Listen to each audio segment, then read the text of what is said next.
மாங்காடு ஜனனி நகர் annexe பகுதியைச் சேர்ந்தவர் சந்தீப் குமார்.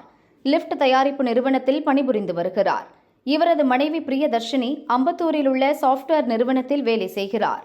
இவர்களது பெண் குழந்தை பிரணிகா ஸ்ரீ வயது 2.5. நேற்று மழை காரணமாக பிரியதர்ஷினி விடுப்பு எடுத்தார். கணவர் சந்தீப் குமார் வேலைக்கு கிளம்பியதும் பிற்பகலில் பிரியதர்ஷினி குழந்தையுடன் தூங்கினார்.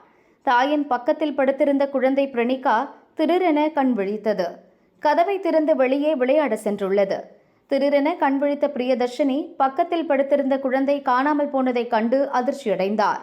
வீட்டின் பின்புற கதவு திறந்திருப்பதை பார்த்து அதிர்ச்சியடைந்து ஓடினார். காலை நிலத்தில் தேங்கியிருந்த மழைநீரில் குழந்தையின் கை தெரிவதை கண்டு பதறினார். ஓடி சென்று குழந்தையை தூக்கினார். அசைவின்றி கிடந்த குழந்தையை அக்கம் பக்கத்தினர் உதவியுடன் பூந்தமல்லியில் உள்ள அரசு மருத்துவமனைக்கு கொண்டு சென்றார். அங்கு பரிசோதித்து பார்த்த டாக்டர்கள் குழந்தை ஏற்கனவே இறந்துவிட்டதாக தெரிவித்தனர்.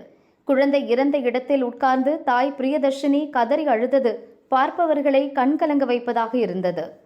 மாங்காடு போலீசார் பிரணிகா ஸ்ரீ உடலை மீட்டு பிரேத பரிசோதனைக்கு அனுப்பி வைத்து விசாரிக்கின்றனர்.